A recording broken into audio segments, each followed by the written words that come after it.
FearnutZ, it's a show where two guys talk to you.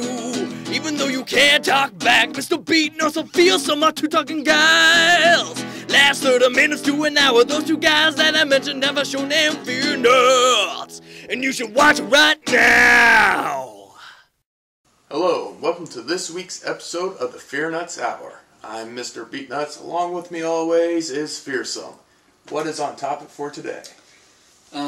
Today we're going to review a couple recent movies we've seen, and then we couldn't decide if we were going to try and squeeze in today some upcoming movies that we want to see or not, but there's a lot of them, so we're going to hold that off till next week.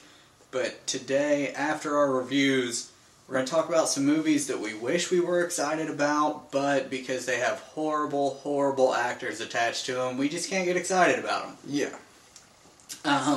You want to start with The Raid? Yeah, we can start with The Raid. Okay, so The Raid is a Taiwanese movie, I believe. The Raid Redemption. Redemption, yes.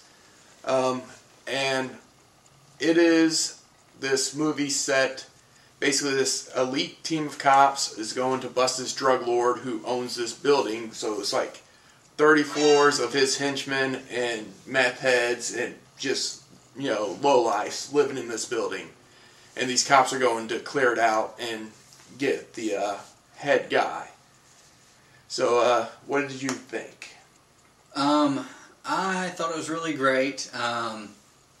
They pretty much just summed up the entire story. I mean, there's a couple of spoilers that we're leaving out, but the story with action movies, there's a fine line to walk. The story's too stupid and you're just like, that's really unbelievable and implausible, or they try and make it too much story, it gets convoluted, it gets in the way, and then they have to kind of try and figure out ways to work in the action. Yeah. This one just gave you a simple story. These are the good guys, these are the bad guys, they're gonna fight. And it works. And the action, the wires that were real big for a while, luckily that's kind of died out, and this movie didn't try and bring that back. It kept it nice and simple, a lot of, like, plausible action sequences. I mean, there were some, you know, outlandish moves from here and there, but basically, aside from the explosion with the refrigerator, that was basically the only, like, unbelievable part. The rest of it was all pretty plausible. And I think they just got the refrigerator idea from watching Indiana Jones, where except for he hid in the refrigerator. Well, refrigerators are indestructible. That's true. What I really liked was the cinematography for this movie, because one thing, as I've complained many times, is the overuse of shaky cam. You can't use shaky cam for every action sequence. It doesn't make things better. Most of the time you can't see what's going on. If I can get a shaky cam effect, I'm so putting it on this shot right now. Well, basically my biggest issue is people, like, shaky cam was made popularized by Saving Private Ryan, and it was beautifully done in that, because it was just big, chaotic war scene. And the way they used it in The Raid was when they were doing the gunfights, which it works for a gunfight, because you don't need to see, like, intricate movements.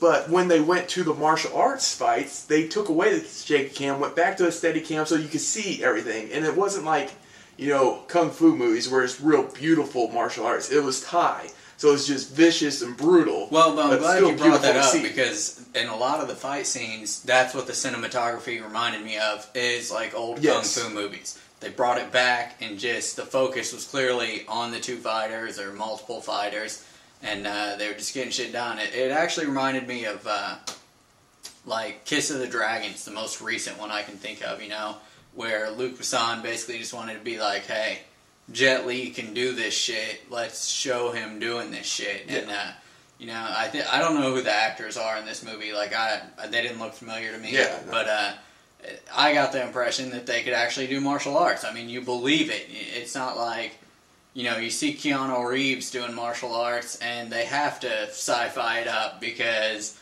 you look at Keanu Reeves and you don't think, man, that guy's a kung fu master right there. And that is an interesting point, because, as I mentioned to you, there's a character that's the Mad Dog. He's the badass henchman. But the dude's like this tall, and you're like, that guy is a little bitch. And then the first fight scene with him, you're like, oh my god, I would never mess with that guy. He's so badass. They were so quick. The moves were just really fluid and beautiful. The transitions between the fights. It's one of the best action movies I've seen in a really long time. Yeah, yeah. Well, and I don't say action movie because, like, action movie to me puts it up against movies that I wouldn't necessarily put it up against, like The Expendables. Yeah. Or The Losers or something like that. And I don't put it up against those because they had guns in it. That didn't last long. The guns were basically just, hey, we're going to introduce you to the movie and get any non-essential characters out of the way. And that's what the guns were there for. It's a martial arts movie. It's not an action movie. It's a martial arts movie. And they do it really well. I mean, it had, like, the stunts and like, I'm trying to think of the right word for it. The guys just, they had the adaptability to the characters. Like, you know, if they were fighting and there was something they could use as a weapon, they would grab it and use it as a weapon.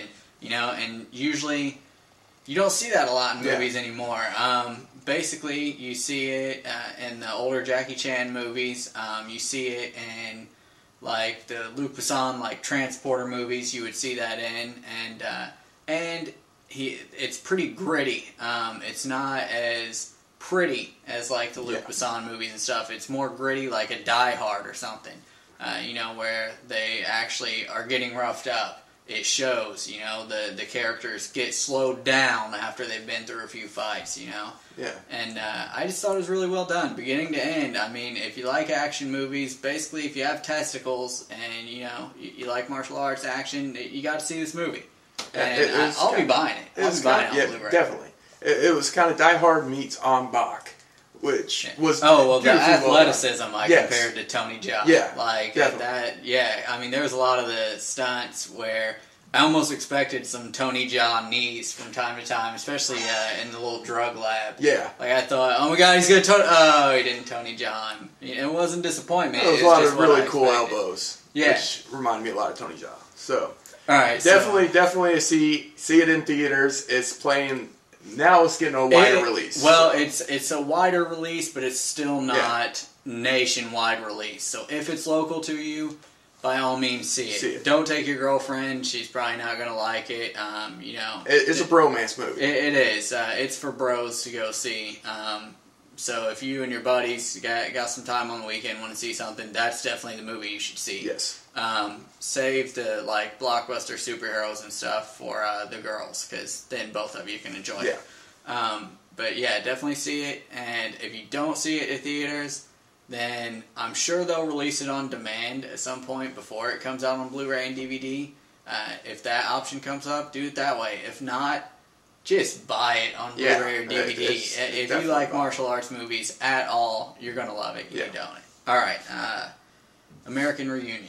American Reunion. Yeah, see, this is a movie that we kind of grew up with, because we were kind of in the same generation that they were in. Yeah. When they were seniors in high school, I believe we were going into our junior year. And, I mean, the way it matured, I really think it was if they stick to the word, and this is the final movie with the original cast, with the American Pie name, it really matured well. The problems that they had were more mature, but they kept, you know, the old school humor from the original that I enjoyed. Really enjoyed the movie overall. Yeah, well, I enjoyed it, and that being said, I can sum it up easy for you. It is an American Pie movie. It's going to be an American Pie movie, and we're not talking about the little straight to DVD spin-offs. We're talking about the American Pie the original series, and that's for better or worse. I know some people complained about The Hangover 2 not really changing up enough. You're going to run into that with this. I mean, some things changed, but still the same group, still getting into the same type of shenanigans. You know, they're just older, and they have... That's allowed them to do new shenanigans, but, you know, it's basically, you know, embarrassing and redemption and making it up to each other and fucking with each other and helping each other. And I mean, that's how it is. They stick to the formula, but once again, I think this is a movie that works with the formula. Yeah, I don't think it's a theater movie, though. I think you can wait for DVD. And I would actually, you know, rent it on DVD or on demand or whatever and just wait for the collective series. I mean, they're going to put it out. Yeah. They're going to have, you know, at least it bundled with the first 2 American Pies, probably also with American Wedding. I would say to have all 4 of them. Yeah, and, but I went to see it in theaters mostly because I've seen all of them since the second one. The first one I didn't see in theaters because it kind of came out with not a lot of fanfare until it hit DVD. But ever since then, I saw all of them in theaters. I wanted to see this one, and it didn't disappoint me. I'm a big fan of the series. I love the characters, and I like I said, if this is in fact the final one, like they said, I think it really encompassed everything well. You know. Yeah, I think it was a good addition. You know, just like I said, I went because he wanted to go to the theater. Had it not been, it was exactly what I expected, and I liked it. To me, not worth $10 for one viewing, though. To me, if I, you know, to buy, I'd spend $10-20 on. You know, it was pretty funny, but to me, it wasn't a theater movie. It was a DVD movie. So anyway, let's go to you with Cabin in the Woods because I'm a guy who's not currently with a girlfriend, so I don't go to chick movies like Cabin in the Woods. I wouldn't have gone to see Cabin in the Woods except for I sent out. I'm sorry. We're just talking about the movie itself. We're not talking I'm going to about explain why I went to see it. Okay, so I went to see The Raid. And I sent out an email at work, and there was a couple people interested. You do remember that we got other topics, right? I realize that. It's going to take like 2 seconds. It's going to take like 2 seconds. You put it in the description. It's going to take like 2 seconds. I've already been done if you shut up and let me finish. All right. Okay, so I sent out an email. My bosses were interested in seeing it. And then later in the week, I already purchased tickets to go see The Raid. And our boss decided, hey, let's do a movie day. We can either see Cabin in the Woods or The Raid. Since I already had tickets for The Raid, I went to see Cabin in the Woods. And it's not that I regret seeing it, but if it wasn't for free, I would have hated myself for going to see that movie. It's everything that you would expect. You know, with a horror movie, the biggest thing is, you know, the twist, the edge of your seat tension. It had a couple truly tense moments, but the rest of it was pretty straightforward. It had a couple really cool characters. It had an interesting twist to it, but it's not really a twist because you find out about it the first scene of the movie. Definitely not worth seeing in theaters. If I gave it like a 5-star rating, it would be a 2 out of 5. It's worth seeing once, but then it's going to be a forgettable run-of-the-mill teen, you know, slasher movie. So definitely, I would say pass on seeing that in theaters. Give it a watch when it comes out on DVD. There's no real spoilers to it that you have to be afraid of hearing because you figure out everything that's going to happen about 5 minutes in.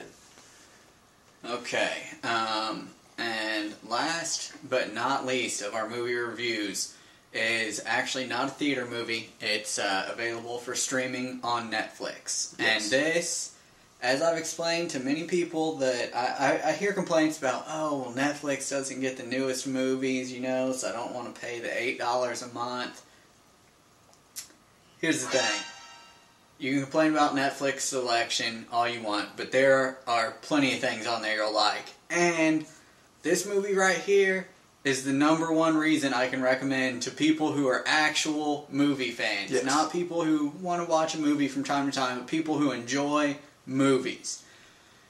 You can pick through all the shit for that one diamond that is in there. And it happens. I mean, you can watch 50 like C and D movies, and every now and then you find a great one. That's how I found out about like Boondock Saints. Like when I watched Boondock Saints, I had to pay like $100 for a cassette because it wasn't mass released in the United States at that point. And nobody ever heard of it. And we just happened to pick it up because we like watching, you know, shitty, low-budget movies from time to time because sometimes you find good ones. Pool Boy is the proof of that role. Another gem we stumbled across. And this, it stars Kevin Sorbo. who some of you may remember as Hercules from Hercules: The Legendary Journeys. The TV show's on, I think, in the 90s or something. Yeah, and you can watch that on Netflix as well. I love Hercules and Xena. Yeah, well, I wouldn't go that far. But I did like Hercules and Xena when Bruce Campbell came into them. I always loved him. Yeah, he was great. Anyway, Pool Boy is basically about a veteran who has been in Vietnam for, I think it's like 20 years. His second, 48 tour. Yeah, and somebody finally told him that the war was over, and he comes home, and before he left for the war, he had been a pool boy. And his buddy in the war told him that he wanted to start a pool boy business when he got back. So, in order to honor his friend, he comes back and he starts up the pool boy business. But the pool boy business is being overrun by the Latin American population. So he decides... We should preface this by saying this is one of the most blatantly racially offensive movies ever created. It is so purposeful. I mean, they actually have like cuts to the director where he explains why the movie is, not able to come out to mass release. Yeah, I mean, the movie it's offensive as hell to women, Mexicans, black people, basically anybody that's not a white man is probably going to be offended by this movie. But as you can tell, we are white men, and we found it hilarious. Even if you're not a white dude, give it a try. But I can tell you this, if you make it 10-15 minutes in and you are not feeling the humor, you might as well stop because it's not going to change. But if 15 minutes in you are laughing your ass off, you will be in tears by the end of it. Just fucking hysterically uncontrollable, like losing your sanity laughter. This was one of the funniest movies I have ever seen. And and Danny Trejo's in it. Yeah, Danny Trejo's in it. It actually has quite a few cameos thrown in. Those are the only two I remember. There's one I won't mention because it's kind of a spoiler. But, okay, I'll mention it. It's Jason Mewes. He's in there. I forgot about Jason Mewes. It's awesome. Well, that's not a spoiler. We're not saying what he does. Yeah, well, he just comes in, and he's awesome. But, this movie, like, it should be horrible just based on everything, but it's so ridiculous. It's so good. It's one of those gems, you see some movies that are just truly shitty, and they try and be especially shitty to be funny, and it doesn't work. This movie is that works. Yes. And when it works, it's so beautiful. Yeah. And that's all.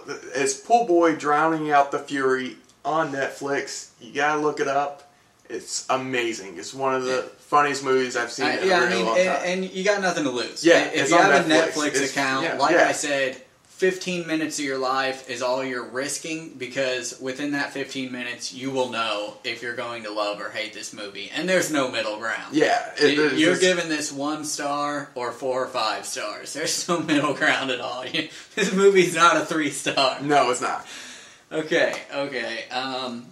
Now, real quick, we got 5 movies starring, or at least starring or co-starring actors that we're not quite sure why they keep getting thrown into, like, starring roles and stuff that they can't support. It's not that we don't like any of these actors. I don't like any of these actors. Well, we'll get to that. Okay, first up is Battleship. First of all, I wanted to get behind it because, I was a fan of the Battleship game. It's got Liam Neeson. It's got, what's his name, Skarsgård from True Blood, plays Eric on True Blood. Love both of those actors. It's even got some girls doing appearances. Like I want to say, what's the bitch that got hit by her boyfriend? Rihanna. And I did not mean to say bitch. I meant who is that young woman who was stricken by her boyfriend. And I think she's in it, like in a small role or something. But it's got some people in it, and it could have been interesting. It could have been like an action naval warfare movie. But instead, the hero of the movie, the main actor, from what I can tell, is Taylor Kitsch. Now, a lot of you won't recognize that name because, well, he's got no talent, so there's no reason to make a note of his name. But a lot of you will recognize him if I refer to him as Gay or Effeminate Gambit. Yes, he is the one that played Gambit in, was it X-Men Last Stand? No, it was Origins Wolverine. Oh, yeah, Origins Wolverine. That travesty of a movie. He was the one that played Gambit, the ladies' man, the fighter, the thief, the charismatic rogue, and played him as an effeminate little weirdo with no sense whatsoever. I still don't understand why when he thought Wolverine was there to take him or whatever, and then Sabretooth comes in, who was the person who actually kidnapped him the first time, he continues to attack Wolverine, who he's unsure about, instead of Sabretooth, who he knows is a dick. I still don't get that. But anyway, and if you don't believe me about the effeminate, watch the end where he runs off into the sunset, and you'll be like, oh my god, how did I never see that before? He runs like Hugh Grant. People probably know him more now from John Carter. No, they don't, because that movie bombed horribly. Yeah, no one's seen it, but everyone saw the commercials for it. Yeah, and once again, you know, they took this guy who, the only thing I knew him up to this point, was this horrible movie called The Covenant, which I was one of like 50 people that saw, because it was about warlocks fighting each other, and I was like, dude, that sounds pretty cool, warlocks fighting each other. I'll go see that. I went and saw it. I wish I hadn't. It was horrible. It was about a bunch of effeminate warlocks who did. It was just horrible, horrible stuff. If this sums it up for you right here, the finishing move of the movie to topple the main bad guy, he like sums up a ball of energy, drops it to the ground, and soccer kicks it at the bad guy. No idea why. He just thought, I'm going to take this fireball and shoot at the bad guy. No, I'm not. I'm fucking David Beckham. I'm going to kick it at him. This is a horrible, horrible movie, and that was like the only role I knew him from until he ruined Gambit. And well, that whole movie was a shitstorm of shit. Yeah, yeah. So he didn't really ruin anything. He just added to what they were going for. Apparently, which was one of the worst movies ever made. If there's a bunch of solid turds in the bowl, and then there's that one pile of like runny shit that's just kind of floating on the others, he was the pile of runny shit. He was the grossest turd in the bowl. All right. So yeah, he's just been in horrible, horrible shit. They cast him as John Carter, who was a favorite character of mine when I was younger, and there's no way he can pull it off. I haven't seen it yet, but I know it's not going to be good. I've heard zero good reviews from anyone. The few people that saw it, nobody's got anything good to say. So there's that going against Battleship, and then there's the fact that they're fighting aliens for some unknown reason, and it looks like Transformers. I thought it was Transformers trailer when it came on during the Super Bowl, and they're like Battleship. I was like, oh, fuck me. I mean, I saw it, it was on a trailer for a movie that I saw in theaters before the Super Bowl ad, and I saw it, and I was like, holy shit, another Transformers already? You know, I didn't expect it to be Das Boot.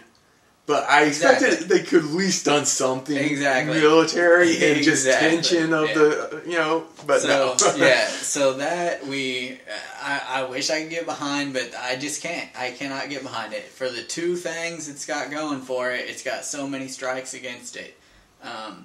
Next is, and let me finish on this one before you jump in, because I know immediately you're going to want to jump in. As soon as I mention the name, I know the bashing's going to start. G.I. Joe Retaliation. Okay, I want to be excited for this. I wanted to be excited for the first one.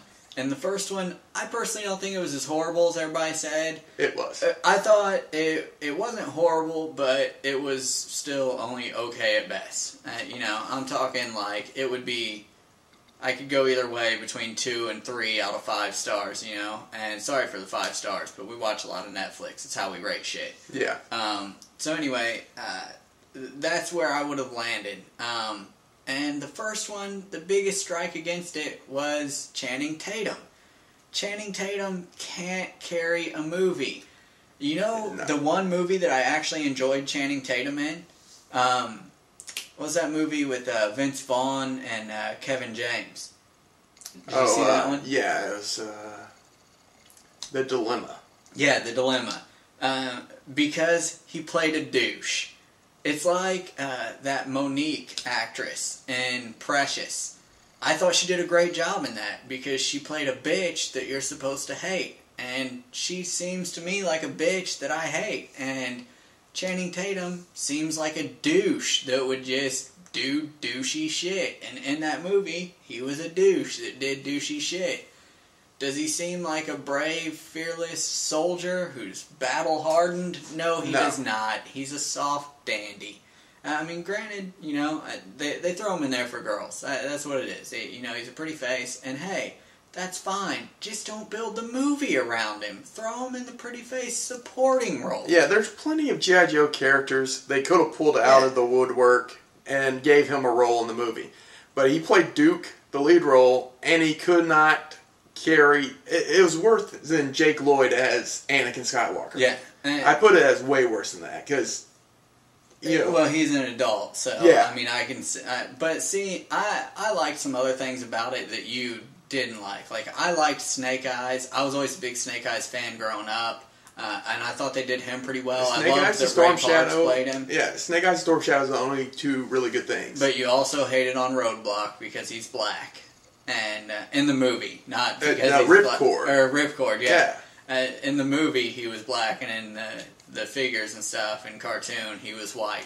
And I didn't see a problem with that. I thought he did a good job of it. They have plenty of black characters that they could have brought out instead of just changing the ethnicity of a character. That'd be like having a black shipwreck. But I don't care that he's black. It's just Shipwreck's not black. See, I don't remember any black like pilots though. Ripcord's the only pilot I remember, and they needed a pilot, so they had, you know, they just had to make it work. And I thought he did a good job. And he was funny. And Wayne knows how to play a supporting role, and he knows that's what he's good at. But anyway, all those are the reasons that we can't get behind it. The reason I want to is it looks like they're actually pulling Tatum's role way back in this. Like, from what I see in the previews, it looks like he's not going to be the main guy in it. Instead, it's going to be The Rock. And they also have Bruce Willis in it. And I will watch anything with Bruce Willis. Anything. I watched the whole 10 yards, for God's sake. And that was horrible. The whole 9 yards was funny. Whole 10 yards, horrible. I thought he was... Was he in the whole 10 yards? Oh, yeah. Oh, yeah. I don't remember that was the one where he couldn't kill anybody. He, like, lost his nerve or whatever, and he became a housewife. It was not good. So anyway, on away from that, we're obviously not going to rush into theaters to see G.I. Joe. Next on the list, Savages. Now, it's got a couple, or it's basically got two things going for it. One, it's from Oliver Stone, who... lately, he hasn't been making a lot of movies that I've been in a rush to see, but he's been doing mainly dramas with no emphasis on action or anything, and it's been mainly like political things.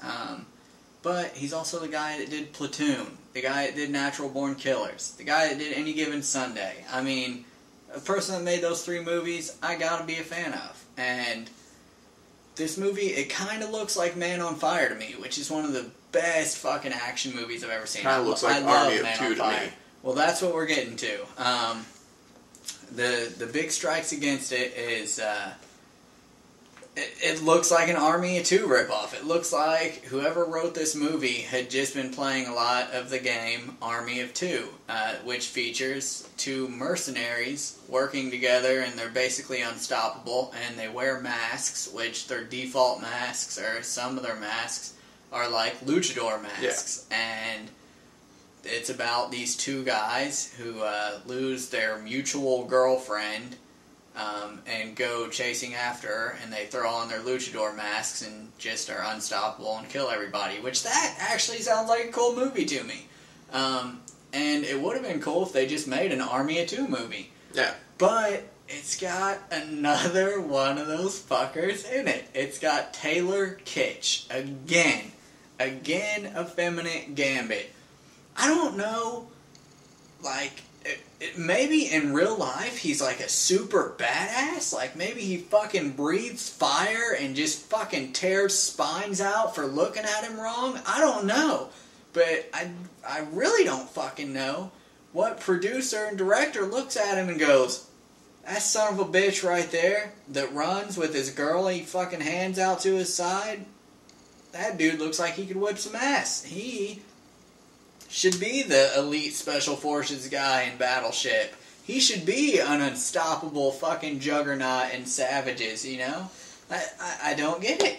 I don't get what they see there. I mean, I'd rather fucking Tatum be in the roles. Yeah.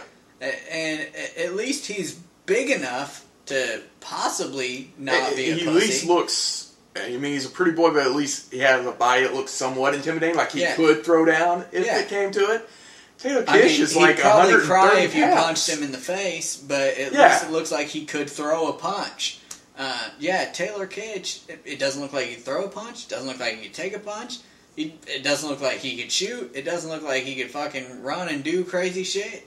He looks like a little pretty boy. I mean, if they have a role as like a musician or an artist, and they say, hey, I was thinking about Taylor Kitsch, I'd be like, you know what, that might not be bad. But when they say, hey, we need somebody to fucking fight a Mexican cartel head by a badass Selma Hayek, and Benicio del Toro plays our second in command, I wouldn't say, hey, let's get Taylor Kitsch. That little dandy looks like he could take down a cartel. Anyway, just talking about that movie's pissing me off so bad. Because I want to like that movie. I want it to be good. It's definitely a wait for DVD and see. See, I am going to see it on DVD. Like, Battleship, if I never see that, I'll probably be okay with it. You know, I won't even be in a hurry when it gets to Redbox and it's 99 cents. I won't be in a hurry to rent it. Savages, I'm going to because Way of the Gun. Another Benicio del Toro movie. And it had Ryan Phillippe, who I do not picture as a badass. A lot of people didn't like Way of the Gun because it was too slow-paced for him. I liked it, and Ryan Phillippe is pretty fucking hardcore in it. I mean, he was pretty fucking gangster. So, maybe I'm wrong about fucking effeminate Gambit. Maybe he can pull this off. But I don't think so. I don't think he's the actor that Ryan Phillippe is. I think Phillippe's a pretty decent actor. Alright, next is Magic Mike. Have you heard anything about this? No. It's basically a comedy about male strippers. And it's got Matthew McConaughey in it, who I like in comedic roles. Some dramatic roles, but not really. Usually comedic, because it's hard to take him seriously when he's supposed to be intelligent. Joe Manganiello, or whatever his name is. Reno 911. He's in so much stuff now. Joe Manganiello? Yeah. He was in Reno 911? Yeah, the last season. Man, I didn't see that. I know him from True Blood because he plays Alcide in True Blood now. He's basically this big fucker. And, I'm not thinking of the same guy. I'm thinking like Joe Manganiello or something like that. Yeah, I didn't think we were thinking of the same guy because this dude is a big ass fucker who's he's a big sexy son of a bitch, and he's in it. Olivia Munn's in it, and Kevin Nash is in it. All those people in a movie make me want to see that movie. But it's all about Channing Tatum. He's the title character, and I'm gonna give this one a chance. I'm not gonna rush out to theaters, but I am gonna see it on DVD because it's Channing Tatum playing a male stripper. I could buy that. I look at Channing Tatum, and I think he actually did that at one point. I think he actually was like a Chippendale dancer or something before he started acting. I think I saw it in an interview sometimes, so it's hard to remember. You saw it on your calendar, you fag. But anyway, that I could actually get behind him in. That didn't sound right. But I could actually say, you know, that might be a good role for him. And because he's just some dumb stripper guy. I'm not going to say all strippers are dumb, but yeah, they're all dumb. Okay, except for the one that was roommates with Pablo Francisco. Yeah, anyway, we're running over here, so real quick, let's sum this up. Pablo Francisco. Watch some Pablo Francisco. His older stuff. Yeah. The new one was kind of weak. Lawless. Have you heard of this one about the guys doing the prohibition? It's about these three brothers that have like a prohibition business, and you know, they're fighting off cops, other gangs, all that. It's got Tom Hardy, the British actor, really great actor. It's got Guy Pearce, another really good actor. Gary Oldman, a great actor. Then Shia LaBeouf plays the youngest brother, of course. And I might get behind this one if it looks like in the trailer that he's that young brother who represents the kind of hope and heart of the two brothers, or the three siblings, and dies, and so then the other two go on a rampage or something. I totally get behind that. Constantine was my favorite Shia LaBeouf role. He was just this annoying little fucking sidekick, and then he got the shit kicked out of him, and I loved it. Shia LaBeouf, keep doing those roles. Yeah. He probably doesn't watch this, and if he does, keep doing those roles. And quit bashing the Wii, for fuck's sake. Let it alone. It's the little Nintendo that could. You're not hurting its sales. You're not going to make any difference. People are still going to buy it. Quit. Just stop it. Shia LaBeouf sucks at everything. Yeah, I agree. I don't think you should call Wii gamers not gamers. They're still gamers. Besides, it could be worse. They could be playing Farmville. Yeah. If you want to say the Farmville crowd's not gamers, I'm behind you on that. Because that's not a game. But that's a different topic for a different day. Yeah, you're going to have me edit that out. Alright, so, as always, friend us on Facebook, subscribe to us on YouTube, and follow us on Twitter. Let's get some views up. And if you're wanting to know what movies you need to see or be excited about from now until the end of August, tune in next week. Yeah, next week we have like 20 movies. The summer movie review, or I guess it's not really a review, preview. Yeah, preview. Yeah. But summer picks. Summer picks. Like from now to the end of summer picks. And I will give you a spoiler: the Avengers may be one of them. All right. It might be, but we're not telling for sure. Yeah.